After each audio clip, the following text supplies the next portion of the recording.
My grandmother used to check eggs like this. She would observe which ones spun and which ones didn't. She had her reasons for doing so. She would take 3 eggs, holding one in each hand and placing the third between them. Any egg that spun, she would set aside in one container, and the ones that didn't spin, she would put in another. I'll reveal what that meant later on. Nowadays, hardly anyone does it this way anymore. I learned a different method from her. I know how to tell which eggs are fresh and which ones are old. If I have several cartons of eggs in the fridge, I can choose which ones to use for breakfast omelets. All I need is a glass of water for this. I put an egg in it and observe what happens. I prepared 3 glasses.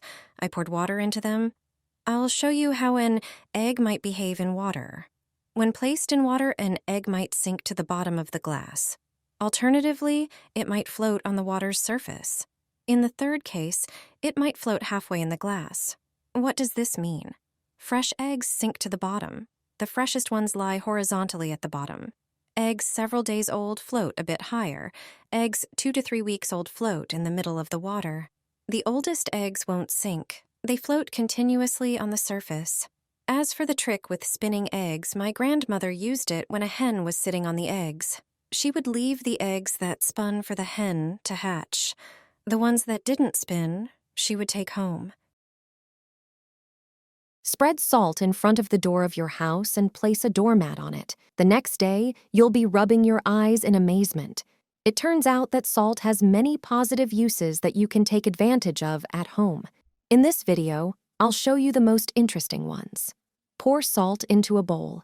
It has strong cleansing properties. Fill the bowl halfway with salt. Then take a garlic bulb. Cut off its top. Its intense smell has repellent properties. Place it right in the center of the bowl. Take dried bay leaves. Insert them evenly around the garlic. Do it carefully. Insert them 1/3 of the way up. Place the prepared bowl next to the entrance door. It turns out that it has great power.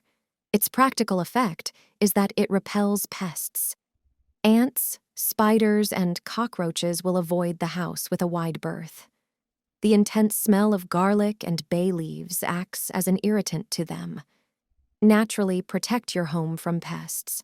However, it turns out that our grandmothers also believed in the purifying power of such bowls.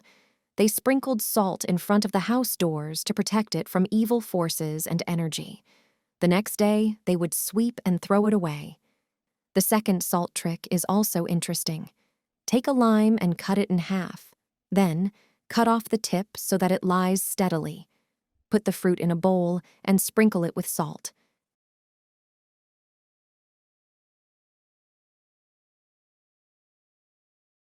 Place it under the bed and leave it overnight. It turns out that aromatherapy using lime effectively reduces stress. Just put it in the bedroom and go to sleep. The scent will make you calmer, facilitate falling asleep, and positively impact the quality of sleep. Don't throw away an empty ketchup bottle. It has a brilliant use in the kitchen that greatly facilitates cooking. Its shape and the materials it's made of have fantastic functions. Tossing it into the trash is a mistake. When the ketchup is finished, unscrew the cap and thoroughly wash its interior. Then, prepare a blender pitcher. Peel a banana and break it into smaller pieces, then toss it into the blender.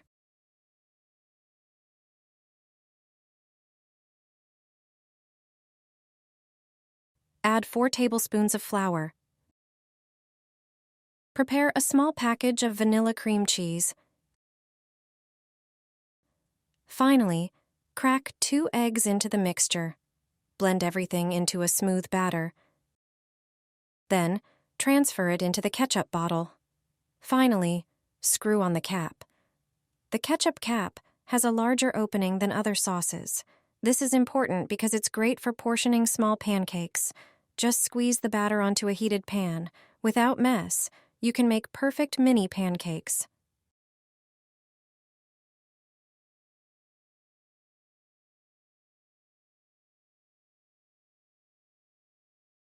My kids love them.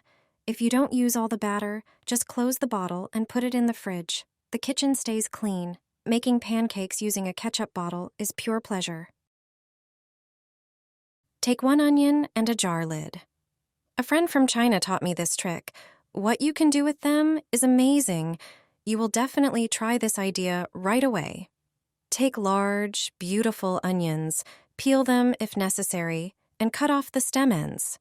Clean them from the roots, but don't cut too much from that side.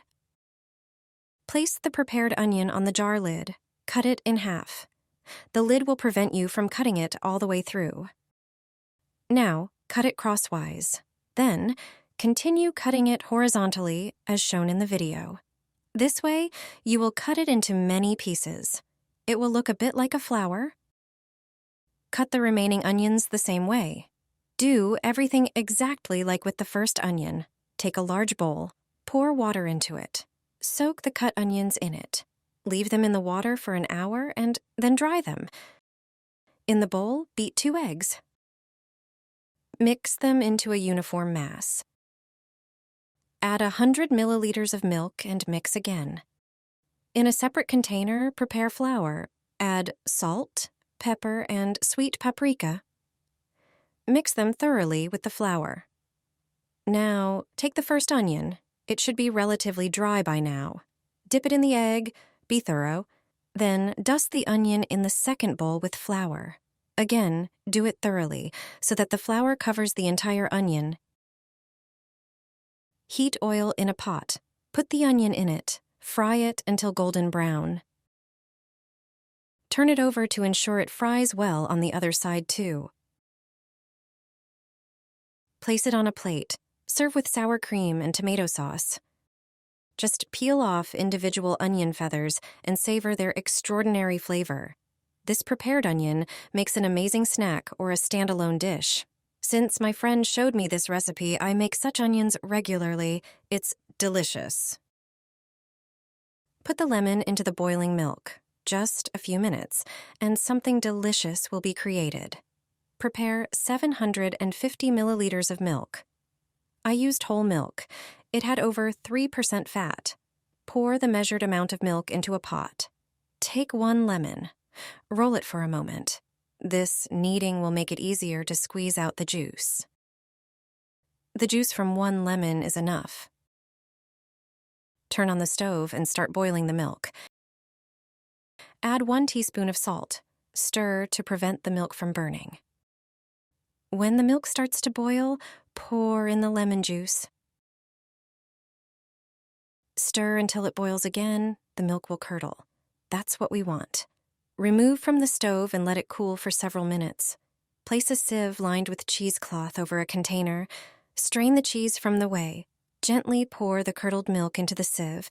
Cover the cheese with cheesecloth and press it with a heavy object. And it's ready.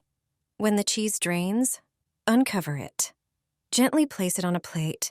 You can also immediately prepare delicious sandwiches with it. All you need are pieces of bread, butter, freshly made cheese, and chivis. Enjoy your meal.